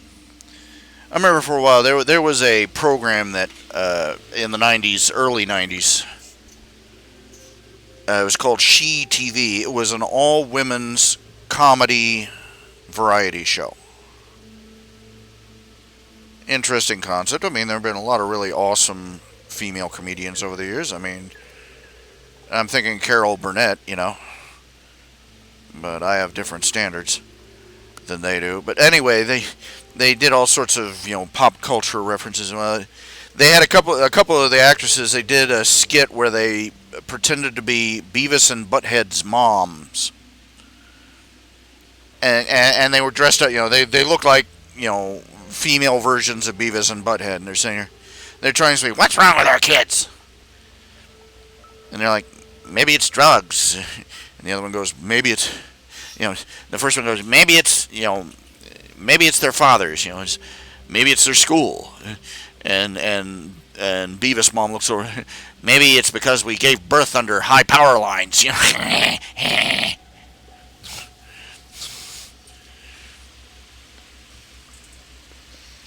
Oh my! Don't ask me why that crossed my mind.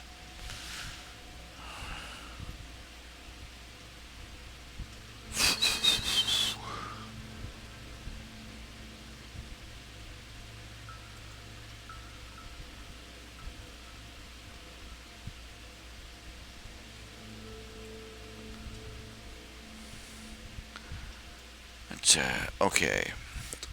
Let's. I hate to clock out. I've reached the point where if I log out before 4 hours have passed, I feel like I've cheated. Especially if I haven't got any. If I'm sitting here, the audience will show up any minute.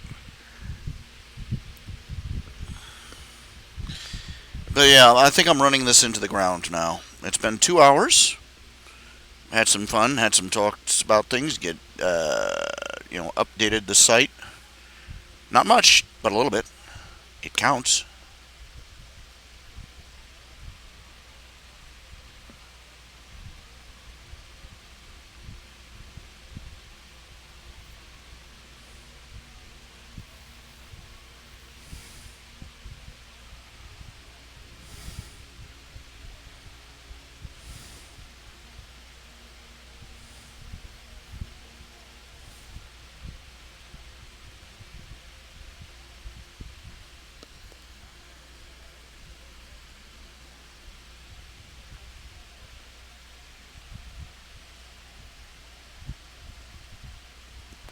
I'm a weary old fool.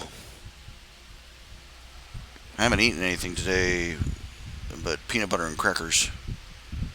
Drank some Kool-Aid. I need to take a break. I need to make a proper dinner. I need to make something with fiber in it. I have been brutally constipated lately. I'm sure you're thrilled to hear that. But at my age, not something to laugh about. I started learning about all the things that, you reach a certain age and you start learning way more about how all the ways your body could go wrong and is about to go wrong.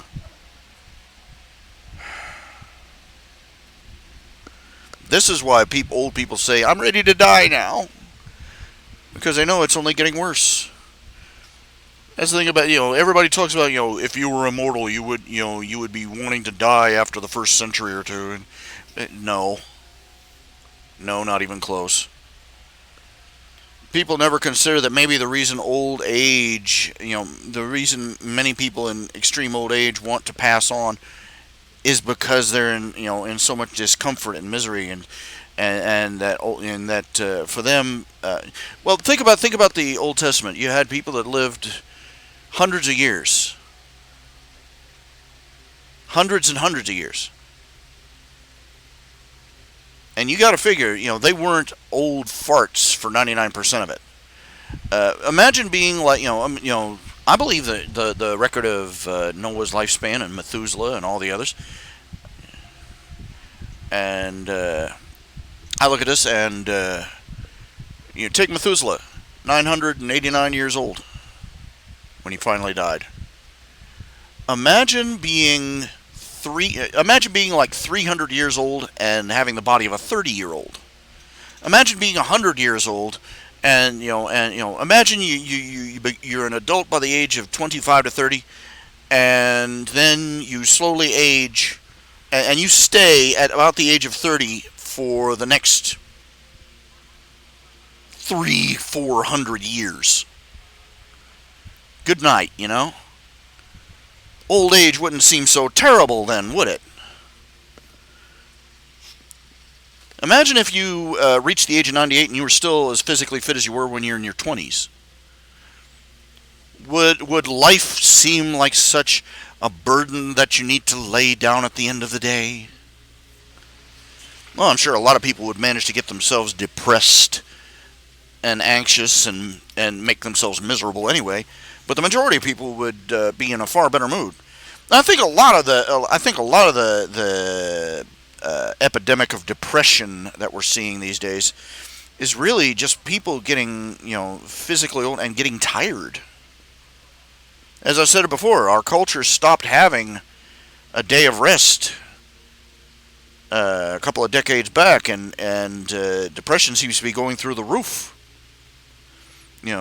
It's not enough to have a day off for yourself. I mean, if you try to rest while the rest of the world is still, buzzing away maniacally around you, you're not really resting. Because society is expecting, we're still busy. Why aren't you getting up off your butt and doing something? It's my day off. Doesn't matter. You've got this free time. Do something with it.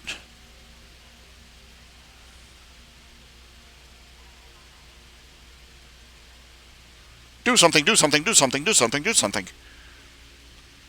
We run 24 hours a day. We waste tons of resources, materials, energy, food, because everything's on a perpetual conveyor belt, and we're all so tired, just so tired, and we're anxious and we're unhappy, and we don't take any time to rest or to meditate or to think, and it is impossible to be restful with a restless environment around you. So it has to be a whole social thing.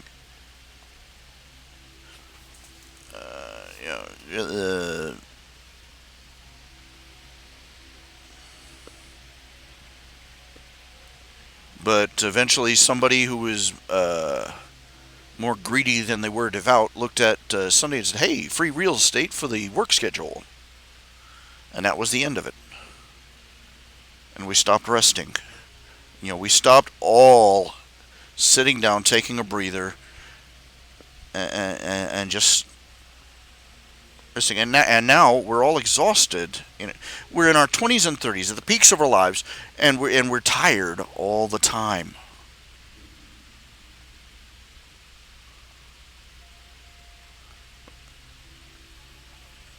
That's not a coincidence. It can't be.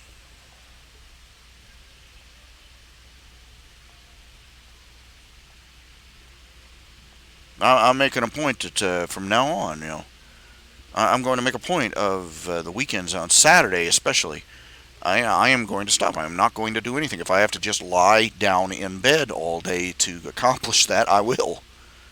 Because the instant I get up and start moving around, I'm like, what can I do here? What can I do? What can I do? What can I do? I've got to, I don't, and I'm always buzzing, what can I do? But I don't get anything done. Because I think I'll get up and do it in a minute. We need that rhythm. Our society, the human race has a circadian rhythm, and we started ignoring it, and now we're paying for it.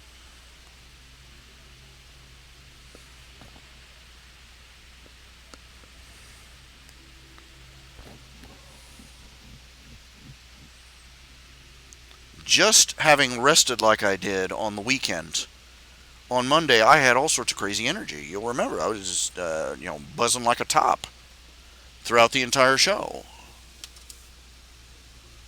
Now I take one night and I get in just a couple hours less sleep than I should have, and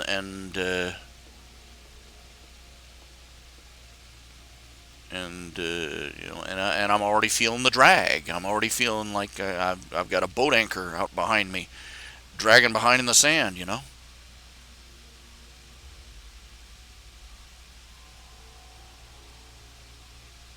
Don't know what I'm going to do when I shut this up. Probably need to I'll probably fix a salad. I've got lettuce. I've got carrots. I've got cheese. I've got dressing. I've got something happening. But then I'm probably going to lie down and go to bed. But I probably need to stay awake until at least 8. Or I'll be waking up in the middle of the night again.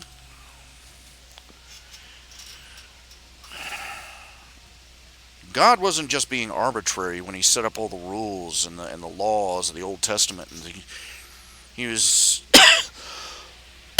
he was basically giving the Hebrews the bare minimum they needed. Not just the moral codes, the bare minimum they needed to be a healthy, civilized society. The Hebrews, they were introduced to the concept of civil. They were practicing what we call civil rights before the thing even existed as a concept. Under the laws of the Hebrews, everybody talks about, the horrible Hebrews in the Old Testament. They could stone their children. And it took a historian's insight to make me stop and go, wait a minute. This historian had an insight. He pointed out, wait a minute. This is what everybody could do. Back at that time, it was perfectly acceptable to sacrifice your children to whatever god you worshipped. Or you could leave a newborn baby out or throw it off a cliff if you decided it was defective. Or just abandon it if you didn't want to have to feed it. And this was considered perfectly normal. Children were not people. They were not human beings. They were property of their parents, to be disposed of like cattle. It's just... the Hebrew laws didn't give them permission to go out and kill their offspring. It required them to stop and submit to the law first. The Hebrew law said that, first of all, both parents had to agree that the child was a monster, that they could not raise him, they could not control him, they could not correct him. They, just an absolute monster. Then they had to go before the elders of the tribe, and the elders of the tribe had to agree with them. And the entire tribe had to agree on this as well. They come together and administer the execution against the child. This was the first system where they had to go before the rightful authorities to even think about it. God was giving them just the bare minimum to be better than the horrible barbarians that surrounded them. It's a matter of historical record that not a single parent ever, there's not a single record of a parent anywhere in Hebrew history, or Jewish history, exercising that option ever. They took, they allowed slaves. No, the world allowed slaves. The Hebrew law established some rules about how it was to be done. Man stealing, kidnapping somebody and throwing them in chains was against the law. It was a death sentence. People who became slaves in Hebrew society were actually indentured servants. They were basically auctioning themselves off to pay off debts. And they were to work for a limited number of years for their master before they were set free. They were to be set free, and they were also to be given, the bare minimum so they could walk out the door and start their new life. They were to be protected. They were to be provided for the food, clothing, shelter, medical care. And beating a slave got you in serious trouble. And if a slave ran away, nobody was to return them to their master. That was considered basically de facto. If they're running away, They have a reason.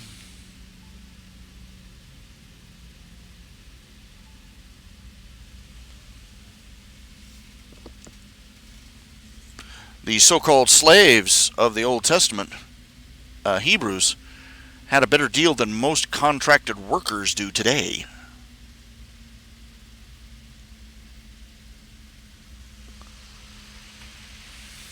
Where they're used up and kicked out the door.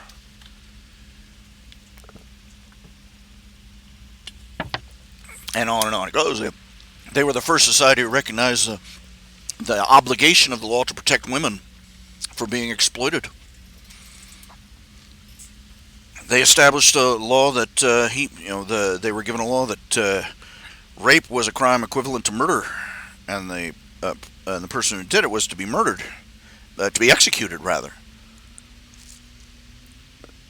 But they also established that if a woman and a man were caught in flagrante delicto, so to speak, and she had not cried out for help, if the woman was assaulted and had not cried out for help,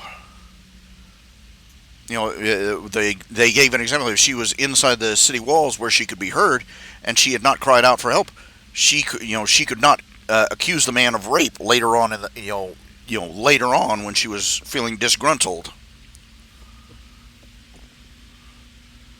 So they had provisions for both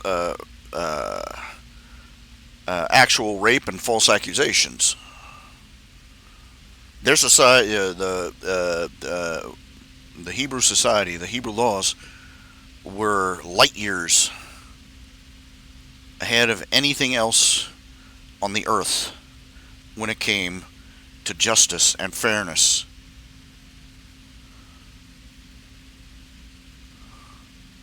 And even then, you look at them, and they were basically just the bare minimum that God expected of His people. He gave them the law so that they could be functional as a society.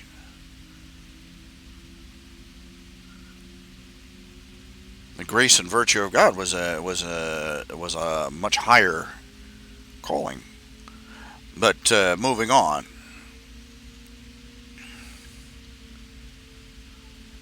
I don't know I can't even recall how I drifted onto this topic.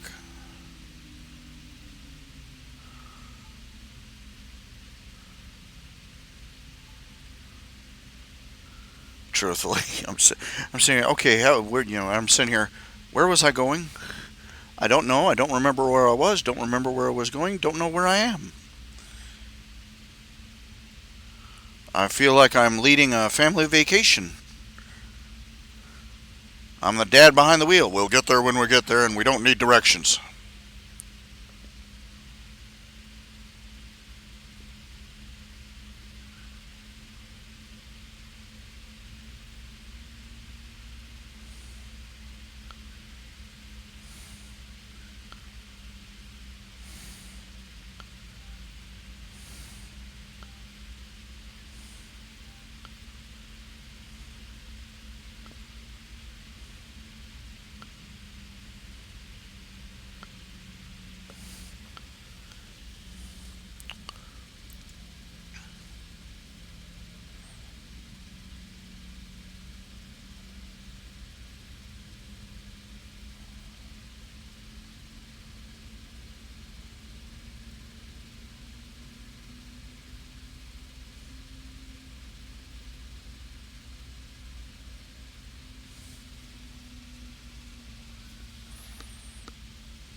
Well, I'm sitting here in front of a dead mic, so I think it's about time for me to stop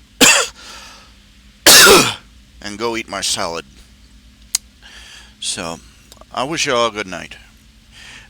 Please subscribe, hit the subscription button, and then hit the notification button, and then hit the thumbs up just to really confuse and annoy the people who run YouTube.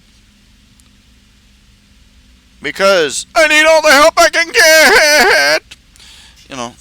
Just move us up. We're at 0 here. I've got 0 thumbs up, 0 everything. It's a little depressing. So, click the buttons, clicky the buttons. Nobody will nobody will think badly of you if you just do it on impulse. That'd be okay. Anyway, and I will see you all tomorrow. I'm thinking about 5 in the afternoon because that seems to be the go-to time for everybody to show up. I don't know. Ballparking it, guessing it. I don't know. We'll find out. 2 more shows till Saturday when we can all slip into a coma. Y'all take care of yourself, and if you feel the urge, and I really hope somebody does, please, I've got a PayPal button on my website, www.rhjunior.com. Please toss something in the hat, because, it's cold and there are wolves after me. All right? All right. You all take care and you all have a good night. Thank you again. Bye-bye.